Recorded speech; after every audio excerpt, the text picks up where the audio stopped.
12-14 करोड़ जो फिगर आया है, जो डेटा आया है, 12-14 करोड़ लोगों की नौकरियां गई है।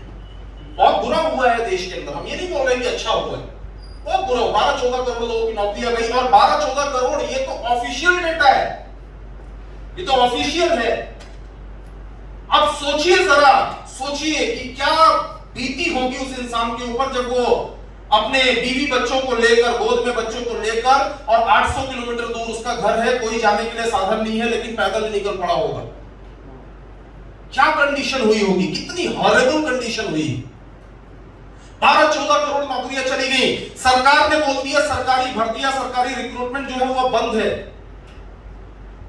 आपको मालूम है कम से कम 8 से 10 करोड़ ऐसे युवा होते हैं, 10 करोड़ की संख्या में ऐसे, इससे ऊपर ही होते हैं, ऐसे युवा होते हैं जो हर साल इस उम्मीद में बैठे रहते हैं कि मेरी इस साल सरकारी नौकरी लग। आपने तैयारी करते हुए देखा है सरकारी नौकरी, और कितना लोन लेकर, कितनी कोचिंग कर करके 4-4 साल से अटेम्प्ट कर रहे हैं, 5-5 साल से अटेम्प्ट कर रहे हैं। और ये सोचा था उन्होंने कि 2020 में, चाहे वो बैंक में, चाहे वो सिविल सर्विसेज में, चाहे रेलवे, चाहे बहुत ढेर सारे, मेरी कोई ना कोई सरकारी नौकरी लगेगी, और सरकारी नौकरी लगने के बाद मेरी फैमिली की सारी समस्याएं खत्म हो जाएगी। कोरोना आया, सरकारी नौकरी बंद, जीडीपी -24%। जीडीपी सकल घरेलू उत्पाद, शुद्ध हिंदी समझते हैं, ये जो है -24%। मतलब ये इमेजिनेशन के बाहर है कि 7%, 8% जीडीपी जब हुआ करती थी तो ऐसा लगता था कि भारत में अच्छे दिन आएंगे। -24%। गवर्नमेंट ने, आज कोरोना की हालत पहले से ज्यादा डेंजरस है, बहुत खराब है। गवर्नमेंट ने सब ओपन करके रखा हुआ, मजबूरी में ओपन करके रखा हुआ, बैंकरप्सी हो जाएगी, दिवालिया हो जाएगा पूरा देश अब अगर ओपन ना किए। -24% आप समझते हैं क्या होता है, पूरा देश दिवालिया हो जाएगा, गवर्नमेंट के पास फंड में कुछ भी पैसा नहीं बचेगा। अभी ही नहीं बचा, अब अगर काम नहीं हुआ तो आगे क्या होगा, पूरे देश की हालत क्या होगी, और दुनिया भर के अंदर ऐसा है। तो एक बार जरा सोचिए, ये कितना बड़ा परिवर्तन हुआ है, लोगों की सोच नौकरी को लेकर बदल जाना। और फिर लोग बोलते हैं कि भाई ये तो अभी हुआ है, हो सकता है सब सुधर जाए। माफी चाहूंगा, बेवकूफ होते हैं वो लोग जो इतनी बुरी हालत होने के बाद में बोल रहे हैं हो सकता है सब सुधर जाए। 5 साल तो कुछ नहीं सुधरने वाला। पहली चीज ये समझिए, लोग बोलते हैं तो नौकरी की हालत है, बिजनेस में तो फिर भी ठीक है। क्या ठीक है बिजनेस के अंदर? बिजनेस में अगर आपकी दुकान है, अगर ये होटल है, यहां आके पैसे कौन खर्च करेगा? आम आदमी खर्च करेगा। कब खर्च करेगा? जब उसके पास, जब होगा ही नहीं तो खर्च करेगा ही नहीं। जब खर्च करेगा ही नहीं तो बिजनेसमैन तो अपने आप डाउनफॉल में गया। तो ओवरऑल अगर देख ले तो लोगों की सोच व्यवसाय को लेकर, लोगों की सोच नौकरी को लेकर पूरे तरीके से बदल चुकी है।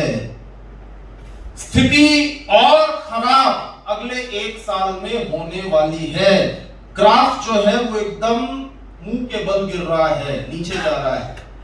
कुछ ही ऐसे पागल लोग हैं इस देश के अंदर, कुछ ही ऐसे पागल लोग हैं। जब पूरे देश, किसी ने कभी सोचा नहीं था कि ऑटोमोबाइल इंडस्ट्री के अंदर महीना भर, पूरे महीना भर एक कार नहीं बिकेगी। और आपको मालूम है, लोगों को जिनको आइडिया नहीं होता है ना, वो क्या बोलते हो गया, नहीं बिका तो क्या हुआ। एक फैक्ट्री अगर बंद भी रहती है ना, तो भी करोड़ों रुपए महीने का एक्सपेंस होता है ना, समझ रहे हैं? तो ये होने के बाद में, ये होने के बाद कुछ पागल लोग ऐसे हैं जो जिंदगी के अंदर ड्रीम्स पूरा कर रहे हैं, स्टेज पे खड़े होकर बोल रहे हैं कि क्रेटा खरीदने वाला हूं। कुछ पागल लोग ऐसे हैं जो सपने पूरे करने की बात कर रहे हैं। आप समझ रहे हैं इसका मतलब क्या है? समझ रहे हैं? दुनिया के अंदर कुछ चीजें ऐसी हैं जिसे कोई नहीं रोक सकता, कोई नहीं रोक सकता। नेगेटिव वे में अगर देखो तो कोरोना, लॉकडाउन रोक पाया क्या उसको? नहीं रोक पाया।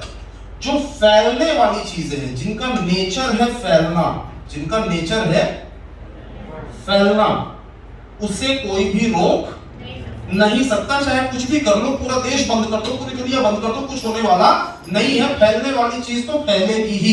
पानी अगर फैल रहा है तो आप अगर इधर से रोक दो, उधर से रोक दो, कहां कहां से रोकोगे?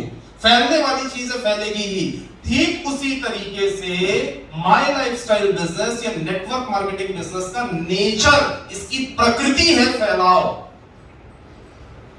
जैसे कोरोना की प्रकृति है फैलाव, वो फैलता है लोगों की जान लेने के लिए, माय लाइफस्टाइल फैलता है लोगों को जिंदगी देने के लिए। फर्क ये है, लेकिन जो नेचर है, जो प्रकृति है, वो सेम है। फैलाव वाली चीजों को कोई रोक नहीं सकता, वो कहीं से कहीं भी फैल जाता है। तो आज के समय में माय लाइफस्टाइल का जो टर्नओवर है वो आज तक का हाईएस्ट है, आज तक का हाईएस्ट। वो भी कब? जब मीटिंग नहीं हो रही है, सेमिनार्स नहीं हो रहे हैं, वर्कशॉप्स नहीं हो रहे हैं, फॉरेन टूर्स नहीं हो रहे हैं, टॉप लीडर्स की मीटिंग्स होती हैं, लीडरशिप डेवलपमेंट प्रोग्राम होते हैं, इनमें से कुछ भी नहीं हो रहा है, तब माय लाइफस्टाइल का टर्नओवर हाईएस्ट है इंडिया के अंदर। ध्यान दीजिएगा, सारी नेटवर्क मार्केटिंग कंपनी का नहीं है, इसलिए मैं नेटवर्क मार्केटिंग इंडस्ट्री नहीं बोल रहा हूं। ये मैं प्रमाण के साथ दिखा सकता हूं, समय कम है, नहीं तो उसी के ऊपर अगर बात कर रहा हूं तो मैं व्हाइट बोर्ड के ऊपर आपको कैलकुलेशन दिखा दूं। तो समझ में आ रहा है? सो वी आर ब्लेस्ड कि हमारी चॉइस, जैसे कई बार होता है ना, गलती से चॉइस बड़ी अच्छी हो जाती, धोखे से, है ना, धोखे से चॉइस अच्छी हो गई। तो समझिए जरा, मैं एक चीज बोलता हूं हमेशा, मैं समझाने के लिए इस वर्ड का, इस सेंटेंस का यूज कर रहा हूं। Problem solvers are businessman.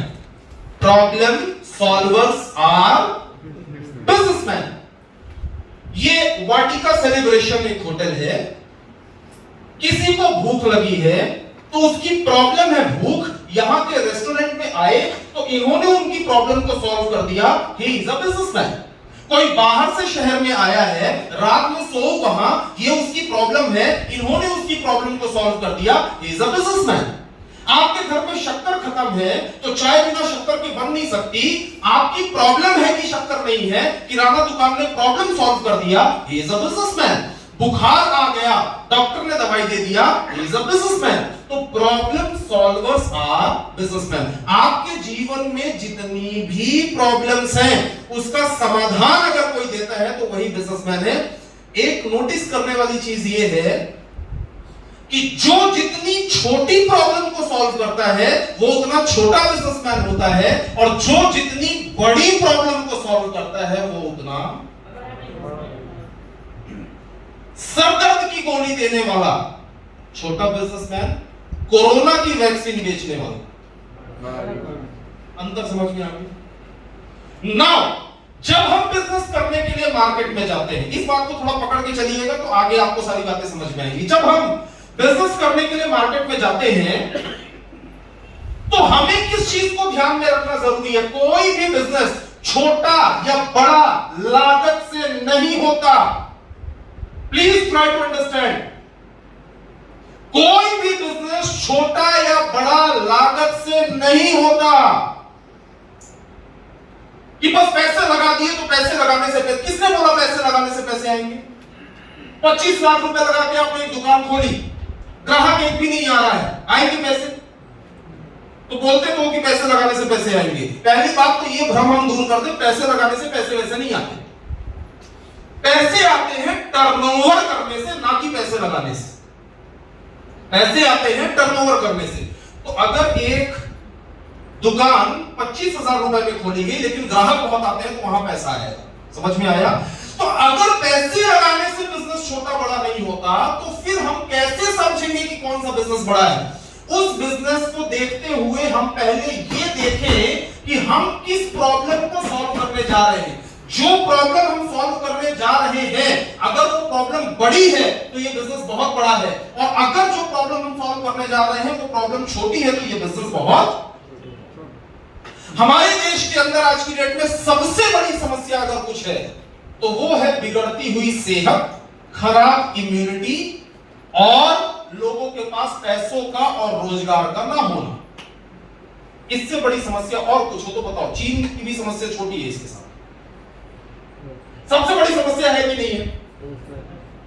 और हम माय लाइफस्टाइल के माध्यम से कौन सी समस्या का समाधान दे रहे हैं ये मुझे बता दो। मेरे समझ में नहीं आता ये कौन सा ऐसा आदमी है जिसको बिजनेस छोटा लगता है। अरे मेरे भाई जान बचा रहे हो आप लोगों की, और बच भी अगर गया, घर में पैसे नहीं रहेंगे वैसे ही सुसाइड कर लेगा। आ रही बात समझ में? जिंदगी दे रहे हो आप लोगों को भगवान। मतलब कई बात देखो, मैं इतना जानता हूं, कई ऐसे लोगों को मैंने देखा हुआ है कि जिनको एक्चुअली जानकारी नहीं है लेकिन वो अपने आप को जानकार समझते हैं। माफी चाहूंगा ऐसे लोग, बुरा ना माने मेरी बात का, मैं तो बोलता हूं मान भी जाओ तो कोई बात नहीं, आपके बुरा मानने से मैं आईपीसी से वापस आईपीसी नहीं होने वाला तो मान जाओ तो मान जाओ, लेकिन एक चीज समझो, हम किस प्रॉब्लम का सॉल्यूशन दे रहे हैं, किस प्रॉब्लम को सॉल्यूशन दे रहे हैं। सब देख रहे हैं, आज की डेट में इंडियन गवर्नमेंट भी ये देख रही है कि किस तरीके से डायरेक्ट सेलिंग इंडस्ट्री बढ़ रही है। बहुत सुनहरा समय आने वाला है, बहुत सुनहरा समय आने वाला है, सिग्नल दे रहा हूं समझ लो, बहुत सुनहरा समय आने वाला है। अगले 1 साल, 1.5 साल, 2 साल के अंदर direct selling industry, my lifestyle की सुनामी आने वाली है इंडिया के अंदर। और जब सुनामी आती है तो उसकी चपेट में सिर्फ वो नहीं आता जो चपेट में आना चाहता है, बल्कि वो भी आता है जो आना,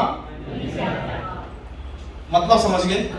तो आप समझिए जरा कि सुनामी का मतलब क्या है, और डायरेक्ट से इसका सिग्नल मिल चुका है। सिग्नल समझिए, सिग्नल समझिए। समझदार इंसान वो नहीं है जो बारिश होने के बाद ये बता दे कि बारिश होने लगी। समझदार इंसान वो है जो सिग्नल समझ के बता दे कि होने वाली है। तो समझ में आ रहा है? समझदार डॉक्टर वो नहीं है जो कैंसर हो जाने के बाद बताए कि हो चुका है। समझदार डॉक्टर वो है जो होने से पहले बता दे कि होने वाला।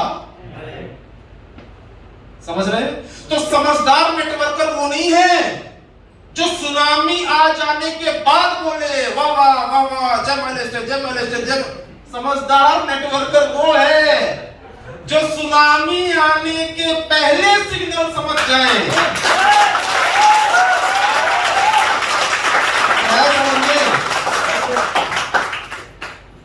तो मेरी ये ड्यूटी बनती है कि मैं आपको समझाऊं कि सिग्नल समझो।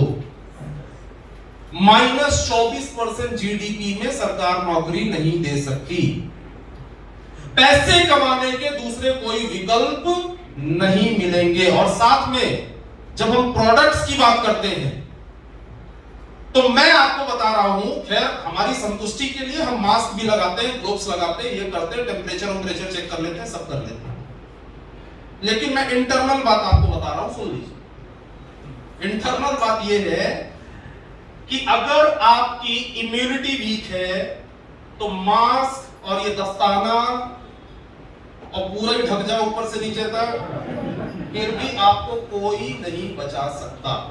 This is the reality. इसका मतलब ये नहीं कि उतार उतार थोड़ा थोड़ा सा घूंघट नीचे कर लेना बीच बीच में,